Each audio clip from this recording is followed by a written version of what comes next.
Okay na lang, Nobita. Bakit? Sabihin mo nga sa akin kung bakit. Lalaki, babae. Ano ibig sabihin nun? Ipaliwanag mo sa akin. Yun ay, ang soccer ay larong panlalaki. Sino ang nagdesisyon nun? May batas ba na ang panggagansilyo ay gawain babae lang, ha? Hindi naman sa ganun. Kung ganun, bakit nila ako inaasar dahil sa mga gustong gawin? Paano kung dumami ang mga batang lalaki na interesado sa panggagansilyo? Magiging panlalaki na rin ba yun?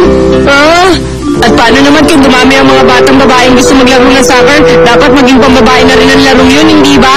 Hindi ba? Yun ay, kung ganun pwede siguro. Napakamalas ko naman talaga. Wala akong lugar sa mundong ito.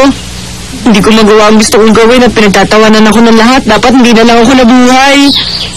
Nobita, kahit paano kakaibang Nobita na nandito ngayon dahil meron siyang kakaibang paniniwala. Naiintindihan ko na. Siguro nga tama ka. Baka hindi ikaw may mali dito kundi ang buong mundo.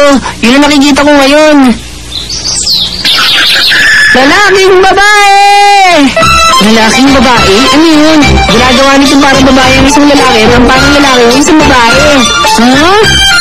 Pag ginamit mo to, si Damulag mga si Sineo man ay magiging parang babae kaya hindi ito na nila mapagtatawanan. Gamitin na natin yan agad! Pero bago yan, sipsipin mo muna ang candy drop na ito. Ano yan? Neutralizing drugs ang candy na yan. Importante yan para hindi tayo maapektuhan ng lalaking babae. Ganun wala. Ngayon, ipapakalat natin ang gas sa buong syudad.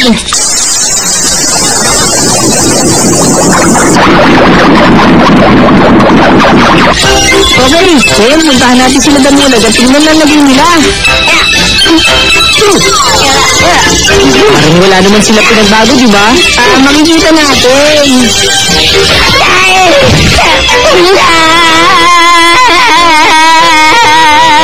Ang sama mo naman, bakit mo tinarget ang mukha ko?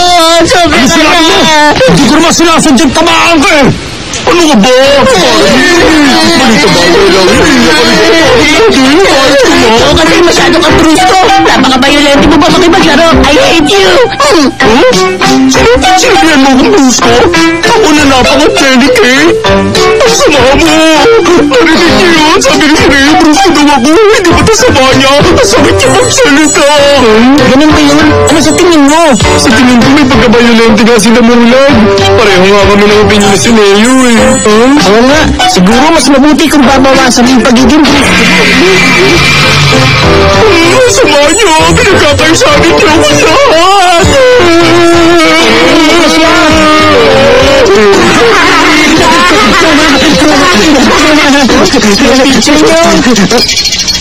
Oo nga no. Pati ba kayo sir, gagana yung pagiging parang pambabae? Siyempre. Lalapit ako para makita ko lalo. Mga hintay. Ano na naman ang nangyari dito, ha? Kasi puso sabi nila, brusko na ako. Masakit nila magsalita. Hurt pong feelings ko. Aba, pero totoo naman po yun sir. Kanina pa nga si Damulag doon nagsasakar kami. Nakakainis. Anong sinabi niyo?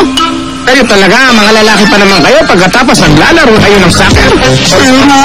Hindi pwede yan. Dahil mga lalaki kayo, dapat panlalaking laro ang gawin ninyo. Gets mo ba? Ngayon, lahat sila hindi na makakapaglaro ng soccer. Pero na nga. Ikaw hindi nagkagamitin yung bola. Pakibalik ka dito. Sige, ang busis na yun. Sorry ha. Nobita, okay ka lang ba? Shishuka-chan. Huwag mo namang dagdagan ng siya ng pangalan ko. Kinikilabutan ako. Siya nga pala, delikado dito kaya tumabi kayo. Baka tamaan kayo ulit. Tapos na ba kayo sa panggangatsilyo? Kung ganun, mag-ayatori na lang tayo. Sira ka ba? Hindi ako lalaki, no? Kaya hindi ako naglalaro ng ayatori. Ay! Bilisan mo na! Lakas na! Hindi ko gusto ang shishuka ngayon. Naku naman, si Shishuka naging boyish na ngayon. Grabe naman ang pinagbago niya. Sayang talaga, ang cute niya pa naman nung mahihim pa siya. Papasensya na. Sorry po. Ano ba? Mag-iingat kayo sa susunod. Baka masaktan kayo. Ay, grabe. Hindi ako makapaniwala ngayon. Gulay, manok, karne, mataas sa presyo. Oo nga, ang mamahal nga ng bilihin eh. Ay, nako, nakakagalit talaga. Hoy, ano ba kayo? Kaya mo po nyo dahil sa paninigin ninyo. Sorry po, natigil na kami. Ay, gusto mo uminom ng tsaa? Wag na, para ka kasing engot. Buti na ang pagkain. Ayos!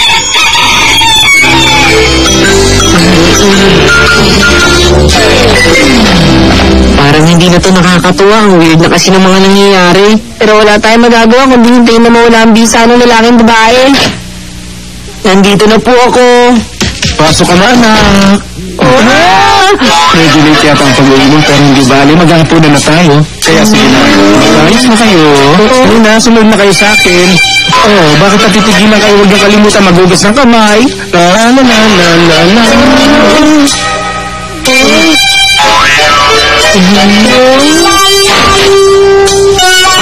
Nandiyan na pala kayo. Nandito na po kami. Oy, yung ashtray ko. Okay. Eto na. Nobita, hindi pwede yung ganyan, ha? Masyado ka nang late umuwi. Lalaki ka pa naman. Di ba dapat tumutulong ka sa mga gawain ni Papa dito? Tulungan si Papa? Halimbawa, yung paghahanda ng hapunan. Kung hindi mo yun magagawa na maayos, paano ka magiging mabuting manugang? Naiintindihan ko po. Gagawin ko po yun na maayos. Ano ka ba? Bakit po? Anong bakit? Ano nangyayari sa'yo? Nagsasalita ka ng parang babae. Itigil mo yan. Oh, dapat mahinhin ang pagsasalita, no? Sorry po. Simula ngayon, ayusin ko na ang pagsasalita ko. Sige, hindi ka na mama. Kumain na tayo. Oh, Nobita, sumunod ka na rin. Ano? Ano paraan para mapabilis ito?